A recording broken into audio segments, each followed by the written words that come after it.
Today, when we read our story, we are going to talk about a new reading strategy. We've been talking about asking and answering questions and practicing that one. Our new strategy we're going to start practicing is called rereading. When you read something the first time, sometimes it doesn't make a lot of sense. Good readers will reread or read the text again until they fully understand what it's saying. Let's see how a good reader can use the strategy of rereading to understand a story. Here I see the second sentence says, even patterns. I read the second sentence, even patterns. I don't understand what it means. What has a pattern? I'll read the page again to find out. In my garden, the flowers could change color just by my thinking about it.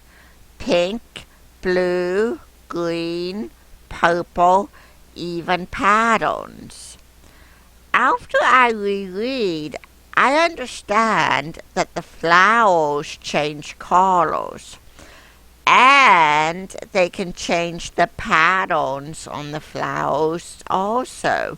So by rereading it, I can understand it a little bit better. After I understand that after I reread, I understand that the flowers can. And I see that right here that the patterns can have, or the flowers can have the patterns. Here they have plaid, and here it's more of a polka dot. Here I read, in my garden, the rabbits wouldn't eat lettuce because rabbits would be chocolate and I would eat them. That doesn't make sense to me. Does it to you?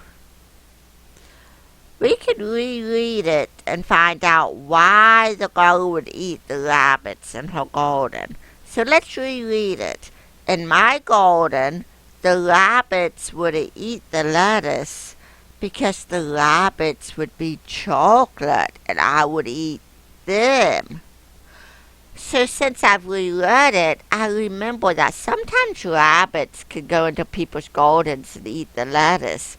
But in this girl's make-believe garden, she's going to have chocolate rabbits. And she is going to eat the rabbits because they're chocolate. So the rabbits wouldn't be eating the lettuce. This story that we're going to read is a fiction story. And we're going to review what we know about fiction stories. Remember, fiction stories are made up. They also have characters or people that are made up, or animals that are made up. The characters are the people or the animals in the story. Also, many fiction stories have illustrations or pictures to show what's happening in it. Think about what you know about fiction. How do you know this is a fiction story? Let's look at each characteristic. This says, and never die. In real life, flowers bloom and then they die. That's just the natural cycle of things. But in this story, the girl pretends they would never die. So the author is making up events to tell the story. Events or things that happen in fiction stories are made up. The illustration here shows the girl in her garden with flowers that keep blooming and blooming. Many fiction stories have illustrations to show what happens.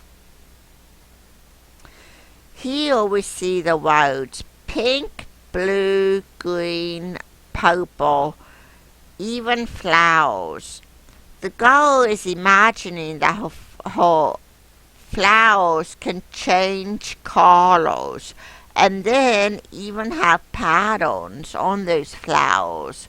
So again, these events are made up because if you have a flower in your garden and that flower is pink, it's not going to suddenly change to purple. It's not going to suddenly change from solid and get polka dots on it.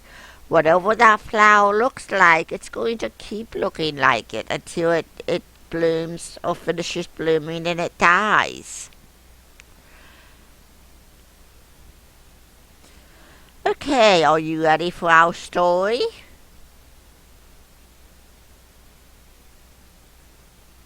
My Garden by Kevin Hankes.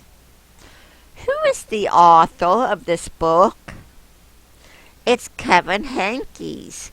And since it doesn't have a separate thing that says illustrated by or pictures by, we know Kevin Hankes drew the pictures too. Otherwise, it would tell us who drew the pictures if it was someone else.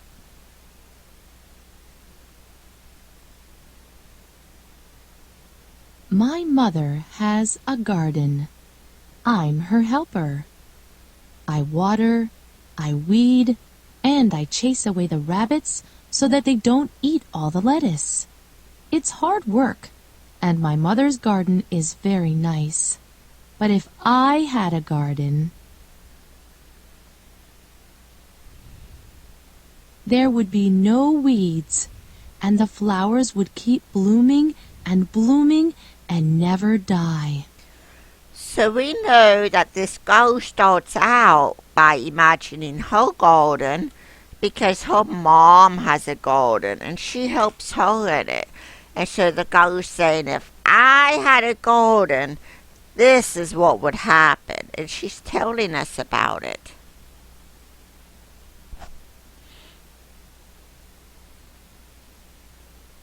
In my garden, the flowers could change color just by my thinking about it. Pink, blue, green, purple, even patterns. And if you picked a flower, another one would grow right back in its place. In my garden, the rabbits wouldn't eat the lettuce because the rabbits would be chocolate and I would eat them. If I planted seashells, I'd grow seashells. If I planted jelly beans, I'd grow a great big jelly bean bush. Sometimes in my garden, good, unusual things would just pop up. Buttons and umbrellas and rusty old keys. In my garden, there would be birds and butterflies by the hundreds, so that the air was humming with wings. The tomatoes would be as big as beach balls, and the carrots would be invisible because I don't like carrots. Look how big that tomato is that she's imagining. She has to use a wheelbarrow to haul that thing. Do you think this girl likes tomatoes? I think she does. You know what makes me think that? I'm going to reread this and listen to it. The tomatoes would be as big as beach balls, and the carrots would be invisible because I don't like carrots. So why is she making the carrots invisible in her garden? Because she doesn't like them. So she doesn't like them, so she doesn't want to see them. They're invisible. Now look at that tomato again. Look how big that is. Do you think she likes tomatoes? I think she does because she wants them to be great big so that she has lots of them. At night, the morning glories would stay open, shining like stars, and the strawberries would glow like lanterns. It's night now. Only the fireflies and the porch light are glowing. Before bed, I take one seashell from the shelf in my room and go to the garden. I poke the seashell into the ground. Who knows what might happen? I cover it up with dirt and pat down the dirt with my foot. Do you think that seashell is going to grow?